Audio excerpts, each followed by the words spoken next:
What's up, guys? I just wanted to introduce myself a little bit since I have been posting more regularly on here and I have a bunch of new subscribers. So, in case you didn't know, my name is Adam Meadows. I was born and raised in LA, and growing up, I spent a whole lot of time just playing video games, if you couldn't tell by all of that. Um, I mostly kept to myself and didn't have a whole lot of friends growing up. I did go outside and do the usual kid stuff. But video games was a big passion in my life, so I did most of my time doing that. That's what I enjoyed doing the most. I always have been pretty quiet and to myself, but I've had one or two really close friends growing up um, that I would just hang out with all the time, and we'd play with toys or video games. So one day I started playing Assassin's Creed, but one major mechanic in that game was free running. And there's been free running in other games before as well, but this is the one that actually had a free run button and called it free running. Prince of Persia has done it before and a couple other games like that, but this one actually gave it a name. So I got curious one day and I looked it up on YouTube what free running was, and I ended up finding these videos of the Yamakaze and of Tempest, and I would watch these on repeat. They'd be just so high energy. Of course, the music back then was just, it got your heart going, and watching these guys do these big jumps and landings and flips off walls and climbing buildings and stuff, it got me hyped to go out and try it. So along with that, I also started watching a whole lot of other people like Tim Sheaf and Oleg Vorslov, and I started just really studying and learning and trying to mimic what they were doing in their videos.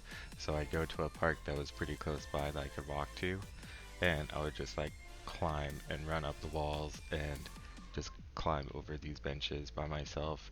But then after a while, two of my friends that I would hang out with started telling me that they were doing it as well. So one of them was Richard, who was typically a martial artist, but he did all sorts of movement stuff as well. And then the other one was Dakota, who was actually like at the same time really getting into free running.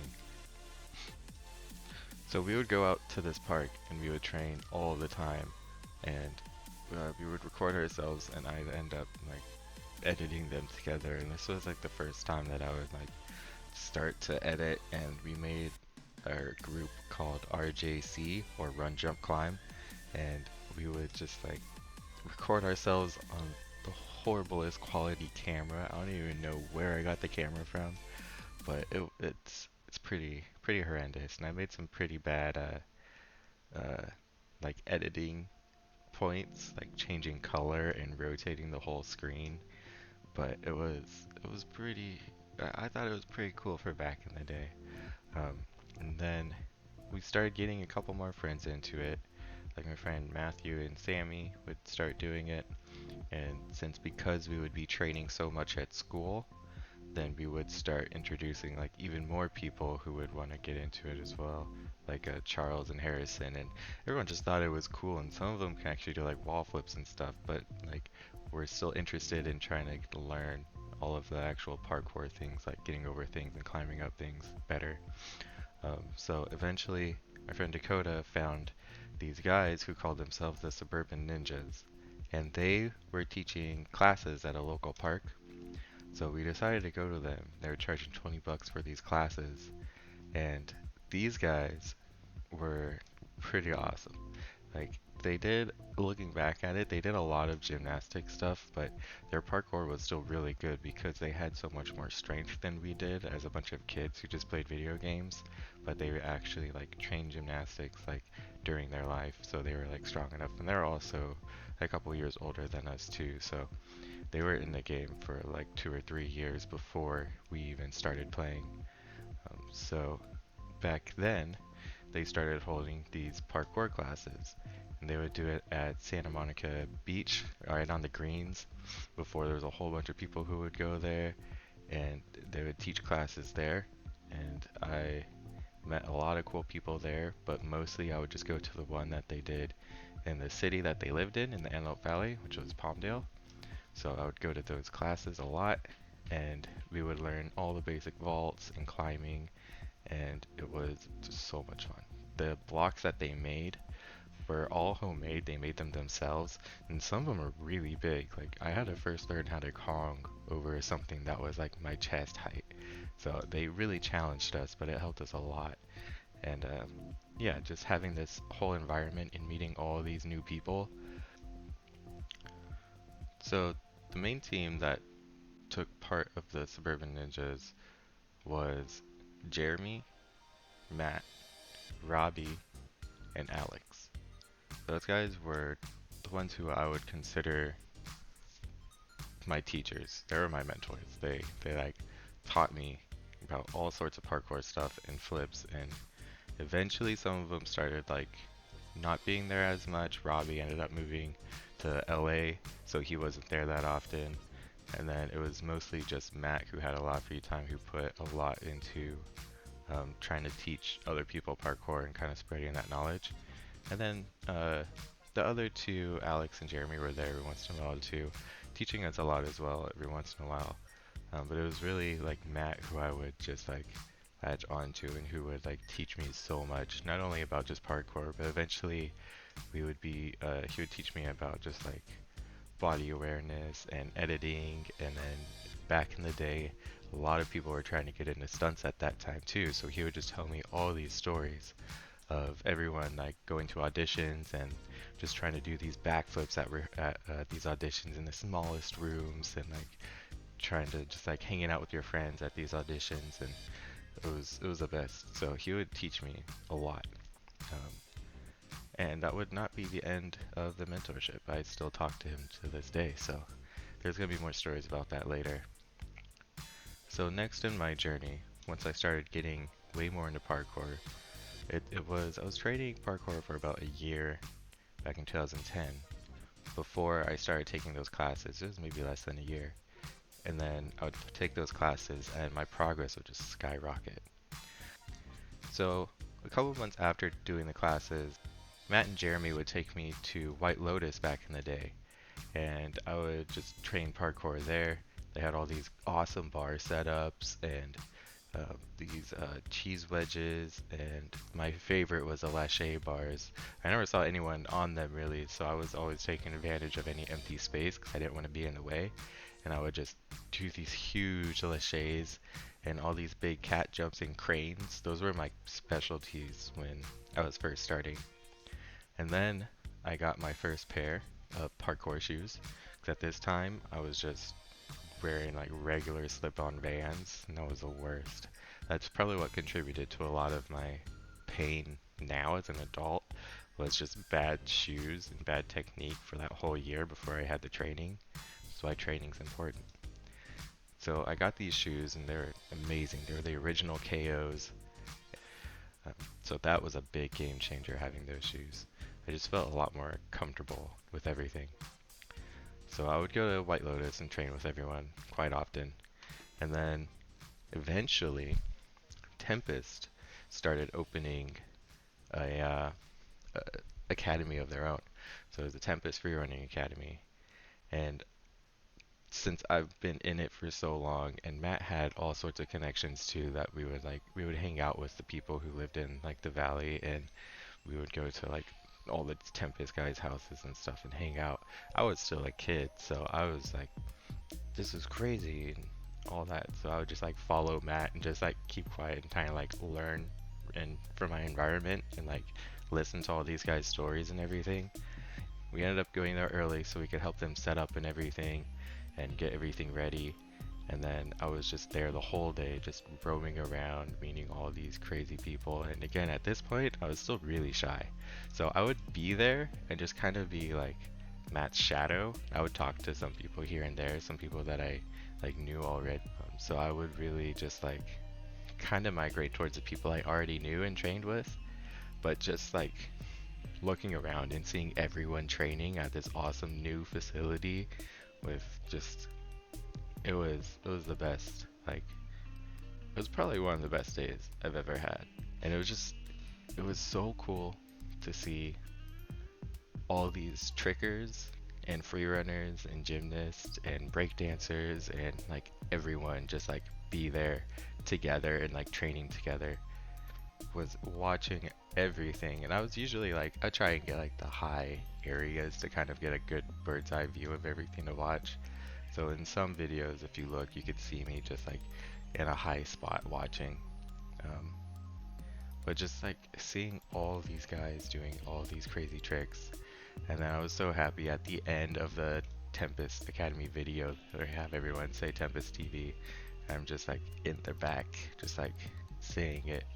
I don't know how many people I've showed this video to, but it was just like a proud moment. And then me and Matt right there, it's like, that's a height of my, like, that was actually like the start of it all, was right there. Like, ever since then, I've had so much passion towards parkour and free running and like, not only just training it myself, but teaching other people and just like spreading the word about it. It was just, it was amazing. And then, not too long after, I hear about White Lotus was going to be closing. Went there and Matt brought me along to the White Lotus closing, and I sat up on the bars with his camera and was just recording like all the battles and training sessions that went on. But soon after that, I know that they were trying to open another location for White Lotus, and they were going to call it Joining All Movement. So I hit up Travis one day, and because I know that they were working on it there, and I say, hey, me and my friends want to help out in any way we can. So it was like me and like 5 other friends who end up going to what is now Old Jam location and just like help like rip up the floor and like mop up and do some like painting stuff and taking out like the upper floor and putting in floor and like building the parkour section, which was awesome to do. So this is like really when I started spreading the word about parkour, and I decided my senior year of high school, because all this I was still in high school, just learning all this, and this happened within like I don't know 2 maybe 3 years of starting parkour is when like all of this happened. So it was a lot to like handle and like take in as I was still training. So I ended up making a parkour club at my school.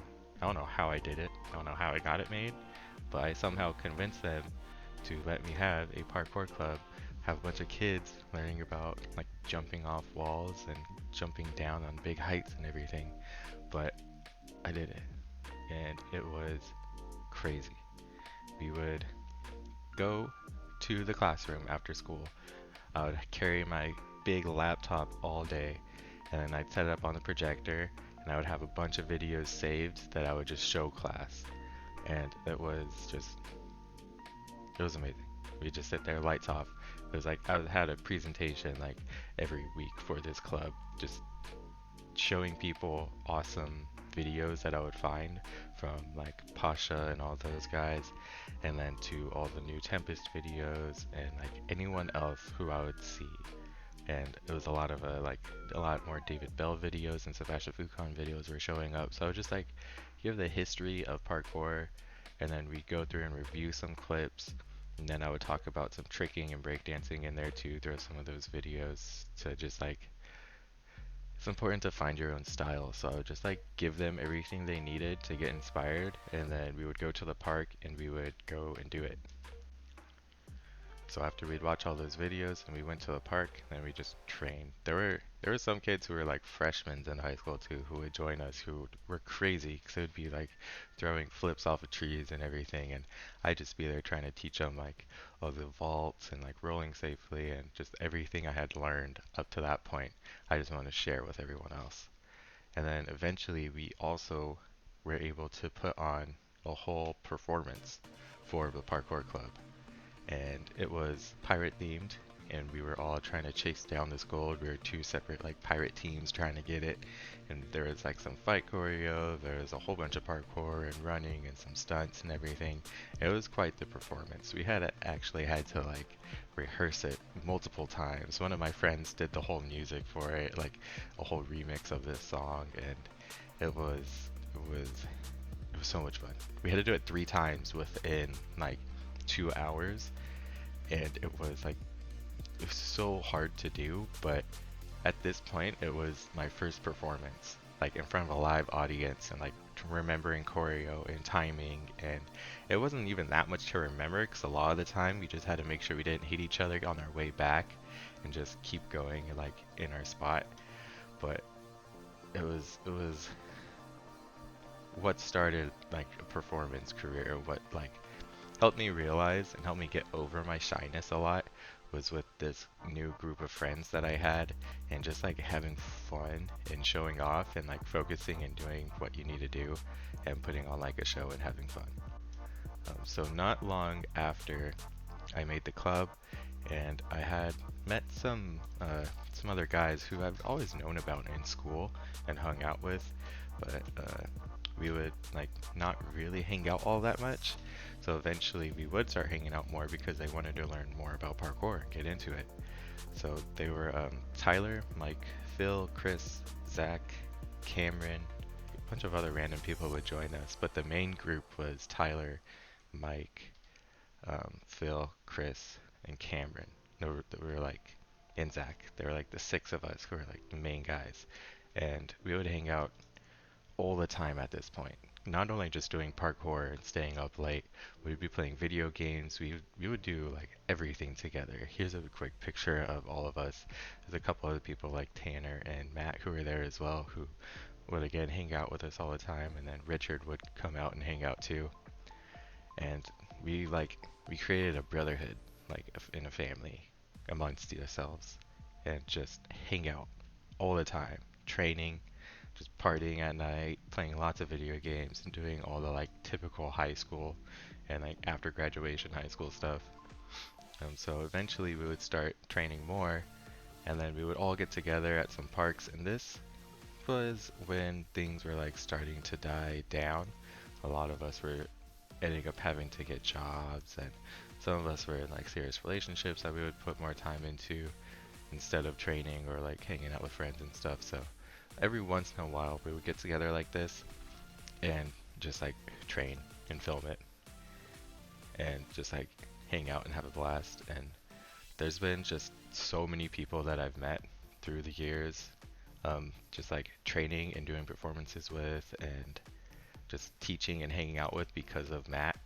Like we ended up doing, it was for a basketball halftime show at a local college. It was AVC, and there was dancers, there were break dancers, there was trickers, there was us doing parkour, me and Matt, and there was just like all sorts of movements just like going on. And we had to rehearse for this again, and this was the second performance I did, where we would just knock out this quick little halftime show for this college basketball like performance. So then I started getting into tricking a little bit more. We would go to the gym, and because I felt good with my parkour stuff, but it wasn't always a good like place to train parkour. I was starting to get tired of the same parks and things, and so I started just on days off where I didn't feel like doing parkour, I'd go to grass and just start kicking and doing butterfly kicks and cartwheels and aerials and things like that the best I could. It was by far not good at all, but I always had fun just like during kicks and tornadoes and everything, and just hanging out with this whole tricker community. And so that was like where I spent a lot of my other time afterwards. Eventually things just like really start slowing down. People move away. I was moving a lot at this time. So I was living with my mom and dad like on separate times, just like moving around a lot. And I ended up having to get a full-time job to afford anything. And that took a lot of time. It's really hard to have a full-time job and still try and keep up with your passions like parkour and keep training. On weekends, I would try my best to go to Jam or Tempest like by myself, because not very many of my friends like had time to go out and do that, and it was rough. Just like I was starting to like miss it a lot, and that was like the start of it was really just like the start of my life, of like start of my adult life. I feel like really having to deal with adult things. So we would just like me and my close friends would hang out still sometimes. We'd go over to Tyler's place with Michael and hang out, and we would train every once in a while, but we were always just so tired and getting used to this new like life with a job. And and at that time I also had a relationship, so I was trying to split like three separate things while like trying to keep up parkour training. So at this point it was getting really hard to try and maintain that.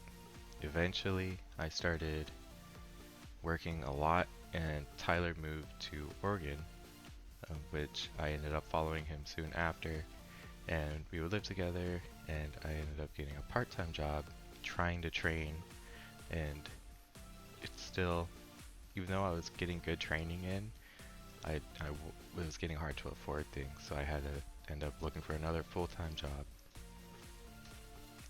At one point, I just got curious, and I was starting to have some like money and a little bit of time on the weekends, so I looked up a couple gyms to like train parkour at. One of them was Revolution, which was a good gym.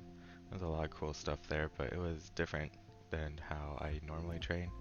Um, I I'm used to training on like spring floor at this point, and or just like outside. So they had like a good combination between like soft mats, but also a lot of wood surfaces. But then I found this other gym called the Movement Park, and the Movement Park was pretty awesome. It's like exactly like, I don't know, just the vibe. It was a lot newer, and like the owner was really awesome, Molly, and there's like everyone there. It had like just opened up as I started going there, so it's probably why it felt like new, 'cause it was. And it's just like the layout that they had, everything, and the different obstacles that they had, and they had like a big spring floor in the middle, and then another room with a whole other spring floor. It was just like, it was really well made and like really well done. So I love that place. I would try and go there as often as I could, which wasn't that often at this point. So then, tragic thing happened. Cameron, who at this point was living in Washington with his girlfriend, he ended up passing away, and that was really hard for me, Michael, and Tyler, because the four of us were like closer than anyone before. So we would go up there and see him every once in a while. I wish we did it more, but once once that happened, I just crashed. I didn't know what to do. I didn't know. I wasn't happy with where I was in life. My relationship went downhill.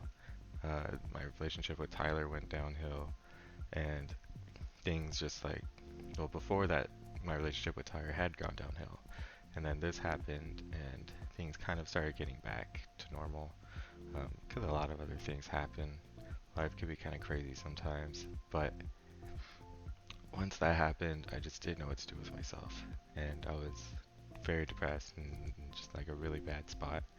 So I ended up like needing to take some time off of work, my full-time job, and training a lot more. So luckily the movement park was there, and I had started getting back into training more, and it was, it really helped me, as well as another really good friend who I had out there, um, like helped me get through it a lot. And I knew parkour did that for me. I knew parkour like helped me see things better. It helped me like relax and get into like the Zen state and kind of like meditate and think about things a lot, and just like push myself like physically as well, which helped my mental mind. So I ended up doing part-time job, my full-time job, and working at the movement park as the first official like parkour coach. And so Molly, who's the owner who also trained me, she helped me out with a lot more like body mechanics and like how to project my voice a lot better, and being able to teach in a gym setting, which was the first time I was doing this. I had taught at parks all the time growing up, but that was just like more private settings, like at a park and everything. So it was a little bit different than teaching like a group of kids. So it was a good challenge, and she taught me a whole lot that like Matt didn't teach me. So Matt and Molly really like molded me to who I am today, to be like all my parkour skills and editing and like networking side that Matt taught me, and now all of my parkour coaching skills and projecting and or being on camera type of thing that we did was all like thanks to Molly. So both of them together like really helped me like find out who I am today. It helped me get here. So also at this point, COVID started happening. Like as I just lost Cameron, as my mental state was going downhill and all these things were happening, COVID hits, and I ended up having to like teach and like project through a mask and do all these different things, do a new thing in this new time, and like it was stressful. Um, so at this point, I'm starting to kind of get better, and I'm starting to find out who I am and what I want to do, and I decide to move back to LA to live on my parents' land for a bit. And this is when I started making my own parkour gym on their land. Just we had so much wood laying around, so I built a little bench. I put some logs in certain spots so I could do like precisions and jumps and things like that. I had a lot of work. Depression sometimes makes you fat. So I like seeing myself in some of these videos of me training at the movement park and all those years of like full-time jobs, sometimes just like sitting on my butt not doing anything. Like I knew the skills and I knew I had the skills, but my body needed the power back. So I was like doing more creativity stuff, not necessarily the big things I used to do, but I was still going to the parks once I moved to LA. I had enough money saved up for a while, and I would go to parks and train, and this is when I started a lot more recording for Instagram, because that was one of the goals I had set, and one of the new things I wanted to do was record and make more videos, because I loved doing it as a kid, and I don't know why I like ever stopped. So, well, mostly because I didn't have time. But now that I had all this time, and I would go back to jam and work on all these skills all over again, and it was a new jam than what I remembered from before I moved. But like a lot of the same people were there. So I would just go and train and learn everything all over again, drilling basics, doing flips, really drilling flips to try and get them, because I never had flips on the grass or like on concrete or like outside all that much. So I really focused on getting my flips down, getting my creativity and flow back, doing these bar tricks, and trying to start leveling up and getting back to where I was before the full-time job hit. And so far, it's worked very well. So once I moved back after a while, I was trying to find a job forever, and I just wasn't able to find one that was like that I wanted to do, because I wasn't gonna just stick around with the job that I hated again at this point. I just wasn't ready for that. So I ended up talking to Travis and seeing if he needed someone, if he needed a parkour coach at Jam. And I was there all the time, like training, so I figured might as well try. I'm gonna be there anyways. And luckily, they did. And I was able to get a job at Jam teaching parkour. Um, There's another guy, Jeremy, who was there, and David, who taught me a lot of how they were doing the classes there at the time. And Jam had like just recently reopened from all the COVID shutdowns and stuff, so they like needed more people. So I ended up starting working at Jam as their parkour coach at the old location, and also working the front desk. That was, man, it's almost been 3 years ago now that I've been working there. So yeah, that really like helped me start this new chapter in my life, not only like with money financially because I was working there, but also because I was able to train there all the time and learn so much and meet all these new people and just learn a lot from everyone. And yeah, it really set off like everything I needed to like start and become where I am and start working on my goals and stuff. I've also started stunt training a year ago, almost 2 years ago now actually, and maybe like a year and a half ago. Um, and so I started just training a whole lot of stunts too, getting my kicks right, getting my punches and reactions and recs and all that stuff in, while still like leveling up my parkour just every day, adding flips into all my parkour now. and I was actually a part of two pretty awesome YouTube videos recently. One of them was a Jacksepticeye video that you're seeing here, and this was my first stunt job that I got paid to do, like stunts, and it was literally a goal, like 2 goals checked off on one. One being with Jacksepticeye and meeting like Markiplier and Evan and everyone on that set and just like having the best time. And then 2, being a stunt performer, getting paid to do this. And it was like the best day I ever had. And then the second one, which hasn't come out yet, is one that I did with Drew Dirksen, and that was awesome. Keep an eye out for that. Another one, just hanging out with friends, just having fun doing parkour. It was a blast. So that, I think, is me. I think that's it. Of course, I have so many more stories to tell. Hopefully this didn't go on for too long, but I thank you for sticking around. And if you have any questions, leave them in the comments. If there's more stories you want me to tell, you want me to go into more detail about anything else, just let me know in the comments. And I hope you have an amazing day. I appreciate you sticking through. I hope it gives you a little bit more insight on me, my journey, and how I got here, and why I'm doing this. I just appreciate it. So thank you, everyone. Peace out.